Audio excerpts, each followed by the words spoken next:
Hey guys, MojoK here. Thought I'd make a video discussing chaining in this game.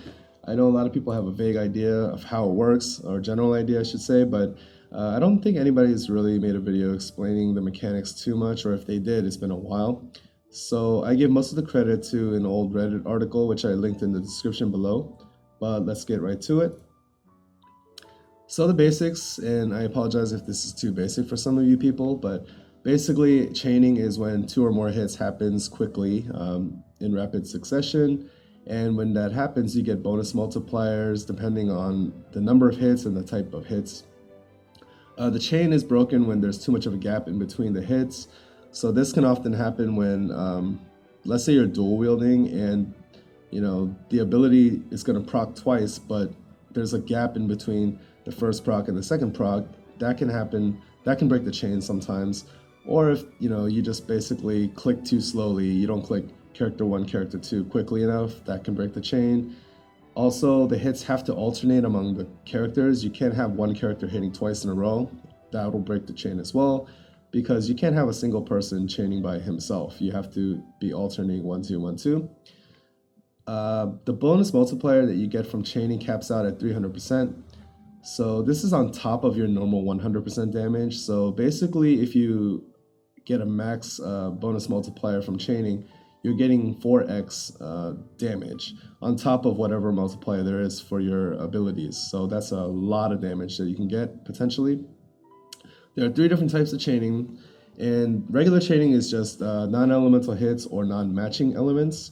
So this just adds 0.1 to the bonus multiplier per hit. So it would take 30 hits in a regular chain to reach that 300% or 3x bonus multiplier cap. If you're doing elemental chaining, which is matching elemental hits in succession, then you get 0.3 to the bonus multiplier, and that only takes 10 hits to cap. And then spark chaining is when multiple hits happen almost at the same time, but this is very unreliable, and pretty random and hard to duplicate, so you can't really aim to do this consistently. You get 0.5 to the bonus multiplier each time this chaining takes effect, and it only takes 6 hits to cap, but again, this is pretty rare or hard to duplicate. Now, chaining can occur between both physical hits or magic. In general, we're talking about physical because physical skills tend to have multiple hits, whereas magic is just kind of like one big spell coming down at once. But this is changing with the meta, and in future characters there's going to be more magic chainers as well. Transterra is a good example of her chaos wave does 5 hits or 10 hits depending on whether you do magical activation. So that's kind of an example of magical chaining coming to the game. The basic scenario is having 2 chainers plus 1 finisher. At the bare minimum, you need 2 chainers, but you can kind of maximize the benefits of this by having a finisher as well. In our example, we're using Dark Knight Cecil. The reason for that is not only because I pulled him recently, but he has a single non-elemental, he has a big single hit ability. And in this example, we're using a non-elemental sword, which is the enhancer. He's not dual wielding in this example. Also, we're using 2 Setzers as chainers, and they're using coral swords, again single wielding, just for the purpose of simplicity. This has lightning element attached to it.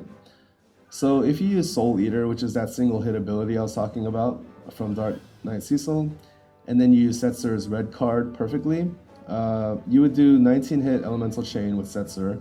So you would start out with him, well, depending on the timing. And then Dark Knight Cecil's Soul Eater would come somewhere after the 10th hit of the chain, which is when the bonus multiplier would cap out.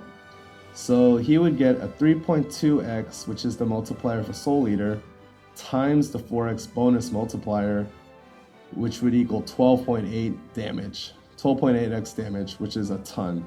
So this kind of illustrates how to best use chainers and finishers. You got to figure out the timing so that it happens at the right time, but needless to say, there's a potential for a ton of damage there. A good finisher typically has a high multiplier single hit, which I alluded to, so that you can time it toward the end of a chain. The best finisher in the global right now, bar none, definitely is Olive. She has that really, really high multiplier single hit, and it's actually pretty easy to time once you get used to it. You can see the animation, and then you know when to time your chaining abilities. But other ones that we have are Setzer with uh, double dice, which is a really great finishing move. If you get lucky and get the 55k or 77k hit, that can end up being like pretty much the most powerful finishing move in the game if you're fighting a boss that has really high defense, because it is set damage. Also, there's Gilgamesh with that single. I forgot what it's called. I'm sorry, but it's like it has flowers and it does a good amount of damage all at once. Lunith has a single ability like that, single hit ability. Mercedes has Sea King's Chop. Varian has Finbriar, etc., etc. Or any mage can pretty much act as a finisher because, again, their damage is all concentrated into single hits for the most part. I think the best mage finisher right now in general is Kefka, who has that last footstep ability, which is a single hit, high multiplier ability. Digging a little deeper, you can mix regular chaining with elemental chaining, and you can mix elements, but it's not ideal. Basically, you're giving up the 0.3 to the bonus multiplier and getting 0.1 instead. But at the same time, you don't have to worry so much about the chain breaking altogether. You're still getting some benefit to it, just not as much as you potentially could if you were doing all elemental chaining. So I put a scenario here where it's 11 hits with a fire elemental attack and a non-elemental attack kind of mixing. So anytime there's fire elemental attacks in succession, you're getting that 0.3 to the bonus multiplier, which happens here and here. And then it's followed up by a non-elemental attack, which gives you a bonus multiplier of 0.1. And then even though that's followed up by an elemental attack, because they're non-matching, you get only 0.1, 0.1. And then finally at the end here, you get 2 fire elemental attacks in a row. You get 0.3, and the rest is 0.1. This results in a total of a bonus multiplier of plus 1.6x. So if you compare this to all regular chaining, if all 11 hits were regular chaining, the bonus multiplier would actually be plus 1.0. This is a mistake. This was left when I initially had it at 10 hits. But with 11 hits, you would get a 10 hit chain, which would result in a 1.0 bonus multiplier. But if all 11 hits were elemental, the bonus multiplier would cap at plus 3.0x. So mixing elements and stuff like that basically results in some kind of average depending on how much of each. So yeah, I apologize if that was too technical, but yes, you can mix and match. It's just not ideal. Now, each unique skill has its own timing and speed. In order to chain effectively, you need to find skills that match up with the timing and speed well. And typically this means using the same character, same skill, but there are exceptions to that. And then you have to activate each one pretty quickly after another. You can't like wait in between or click slowly. If you want, you can click kind of precisely with the macro and speed it up. You can accelerate it as much as you need to. 8x is not always the best option, believe it or not. Sometimes you do want to slow it down or do like a 2x or whatever, depending on the spacing. So experiment with that. But manual clicking is typically enough unless you're chaining like 5 or 6 characters. Then it's kind of hard to do that precisely every time unless you're really good. And it's a pain in the butt.